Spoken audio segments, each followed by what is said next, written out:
तो आइए आज की इस वीडियो में समझते हैं कि बात है। उस गांव में एक धनिक व्यक्ति रहता था।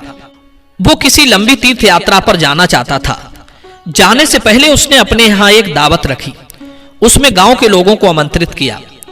सब लोग उसके यहाँ दावत खाने के लिए आए।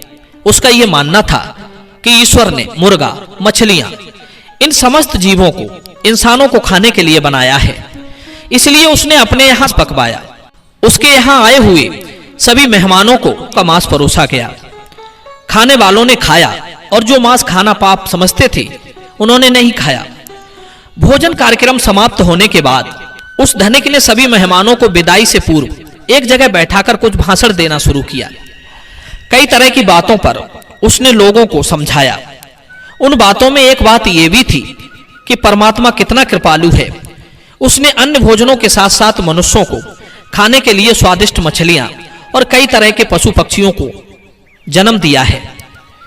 उसकी इस बात का अधिकतर लोगों ने समर्थन किया। उसी सभा में बैठा हुआ था।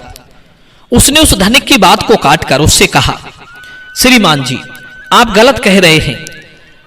लड़के को उस धनिक की बात को काटते हुए देखा तो वहां उपस्थित सब लोग आश्चर्यचकित रह गए। धनिक बोला, बेटे, तुम क्या कहना चाहते हो? तब उत्तर में लड़का कहता है, श्रीमान जी, माना कि ये समस्त जीव परमात्मा ने बनाए हैं, परंतु आपको मारकर खाने के लिए नहीं। मछलियां, मेमने, मेढ़ा, बकरा, मुर्गा इत्यादि पृथ्वी पर रहने वाले समस्त जीव जंतु मनुष्यों की तरह ही पैदा होते हैं और मनुष्यों की तरह ही उनकी मृत्यु होती है। मनुष्यों की तरह ही उन्हें पीड़ा होती है। कोई भी प्राणी किसी अन्य प्राणी से श्रेष्ठ और विशेष नहीं है।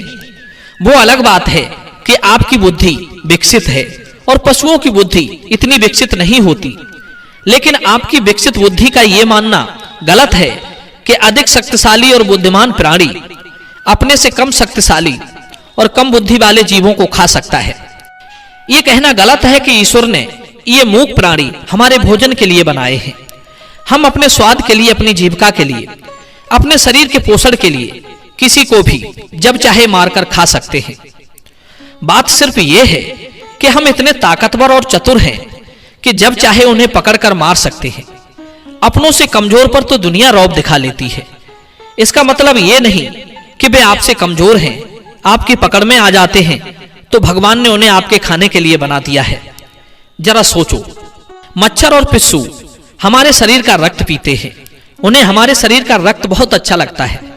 शेर, चीता और भेड़िया, उनको भी हमारे शरीर का मांस बहुत स्वादिष्ट लगेगा और वे जब चाहें हमें पकड़कर हमारा शिकार भी कर सकते हैं। तो इसका मतलब यह नहीं हुआ कि भगवान ने हमारे लिए शेर, चीता, भेड़ियों के लिए बनाया है। यदि आप ऐसा मानते हैं तो फिर शेर, चीता, भेड़िया से अपनी रक्षा क्यों करते हो? आपका भोजन भगवान ने मेमना, मेढ़ा, बकरा, मुर्गा, मछलियों को बनाया है तो शेर, चीता, भेड़ियों का भोजन आपको जरूर बनाया होगा।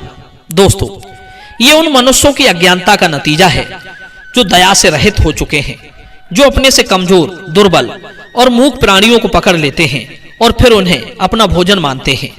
अगर आपसे शक्तिशाली प्राणी आपको पकड़कर अपना भोजन माने तो आप बचने के लिए क्यों छटपटाते हो? उसे अपना शरीर क्यों नहीं खा लेने देते? शायद है भगवान ने ही आपको उसका भोजन बनाया हो। उस छोटे से लड़के का जब मनोहर एक पेड़ के नीचे बैठकर मुरली बजा रहे थे, तभी विपत्ति का मारा एक हिरन तेजी से भागता हुआ आया और भगवान श्री कृष्ण के पीछे छुप गया। वो मृग बहुत ही घबराया हुआ था। मृग को अत्यंत भयभीत देखकर भगवान ने मुरली बजाना बंद कर दिया और उस मृग से पूछने लगे, हे मृग, तुम इतने व्याकुल क्यों हो? तुम्हें क्या दुख है? किसके डर से तुम छुपने का प्रयास कर रहे हो? श्री कृष्ण मृग से ये पूछ ही रहे थे, तभी हाथ में धनुष बाण लिए वहां एक शिकारी आ पहुंचा और बोला, ए बालक, इस मृग को मुझे दे दे। ये मेरा शिकार है। मैंने इसे आखेट बनाने के लिए काफी दूर से इसका पीछा किया है, इसलिए इस पर मेरा अधिकार है। शिकारी की बात का जवाब देते हुए भगवान श्री कृष्ण बोले, जीवित प्राणी पर केवल उसका ही अधिकार होता है। कहता है, नहीं नहीं, ये मेरा शिकार है और मैं इसे मारकर इसके मांस को पकाकर खाऊंगा। तब श्री कृष्ण कहते हैं, अबे निर्दयी प्राणी, किसी को मारने का अधिकार तुम्हें किसने दे दिया? ये अधिकार तो उसको भी प्राप्त नहीं होता जिसने उसे जन्म दिया है। किसी भी जीव को मारना पापों की श्रेणी में आता है। क्या तुम धर्म को नहीं मानते? तब शिकारी कहता है, ए मनमोहक बालक, मैं तेरे जितना ज्ञानी तो नहीं हूं, पर इतना जानता हूं कि मांस का भोजन करना पाप नहीं है। जीवों को मारकर मैं उन्हें तिर्यक योनि से आजाद करता हूं। फिर आपको क्या आपत्ति है? वैसे भी कोई ना कोई इन्हें मारकर खा ही जाएगा। अगर जीव हत्या पाप है तो राजा लोग इन्हें मारने का शौक क्यों रखते हैं? व्याध की बात सुनकर श्री कृष्ण समझ गए कि इसकी बुद्धि हिंसा करते करते मांस खाते खाते मंद पड़ गई है। इसका विवेक उचित अनुचित का निर्णय करने के काबिल नहीं है। तब भगवान श्री कृष्ण उसे एक कहानी सुनाते हैं। गया था, लोगों की फसलें नष्ट हो चुकी थी, चारों तरफ भूखमरी फैल गई थी। वहां के जो राजा थे उन्हें इस बात की बहुत चिंता हुई कि लोगों की भूख की समस्या का समाधान कैसे निकाला जाए। उन्होंने एक सभा लगाई और अपने सभासदों से पूछा कि लोगों को भोजन देने के लिए सबसे सस्ती वस्तु क्या रहेगी। राजा की बात सुनकर सभी सभासद सोच में पड़ गए कि इसका क्या उत्तर दिया जाए। गेहूं, चावल, आलू उगाने में बड़ी मेहनत लगती है। तब उस सभा में एक मांस खाने वाला व्यक्ति बैठा था। उसने सोचा कि मांस को भोजन में शामिल करने का यह अच्छा मौका है। यदि राजा की अनुमति मिल गई तो हम मनमानी जीवों को मारकर अपना भोजन बना सकेंगे, कोई रोक-टोक भी नहीं होगी। उसने राजा को सुझाव दिया कि भूखमरी का संकट दूर करने के लिए मांस से सस्ता कोई विकल्प नहीं है, इसमें धन का भी खर्च नहीं आएगा का प्रस्ताव दिया था।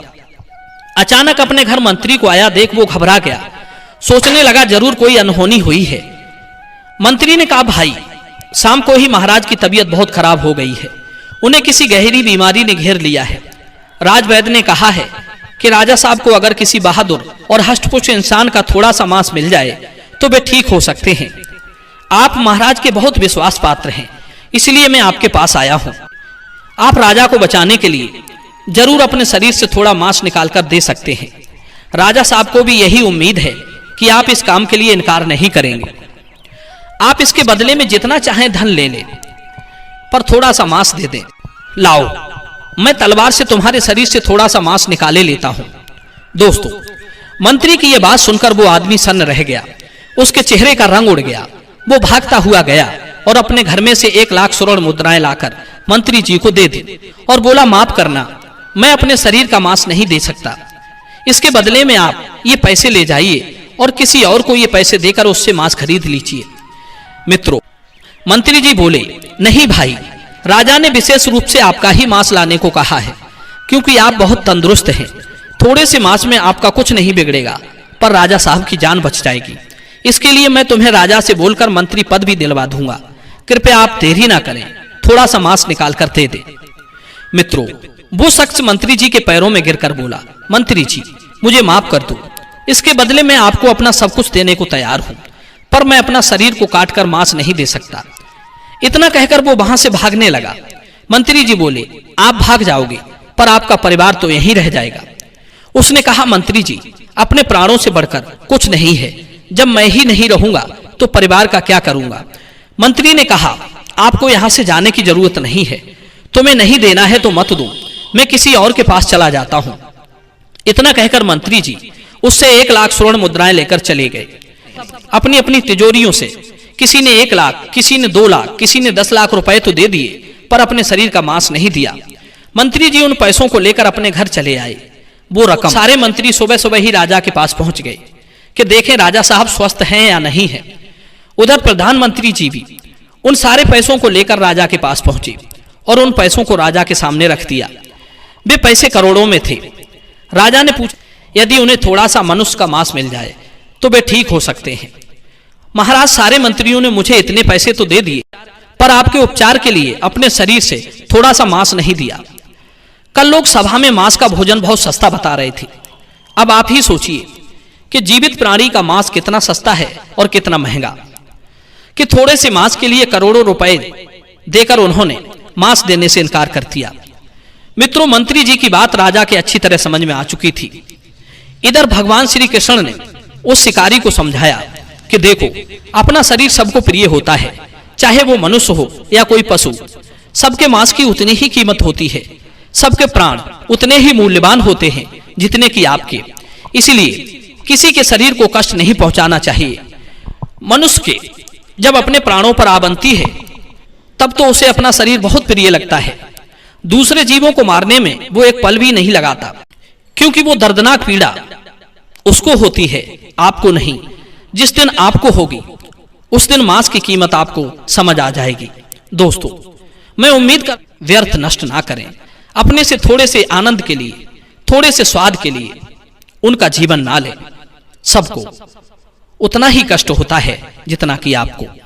दोस्तों, मैं उम्मीद करता हूं कि यह कहानी, ये विचार आपको जरूर पसंद आए होंगे। यदि वीडियो पसंद आया हो तो आगे भी शेयर करना। मिलते हैं अगली वीडियो में एक नई चर्चा के साथ। आप सभी का बहुत बहुत धन्यवाद। जय श्री कृष्ण।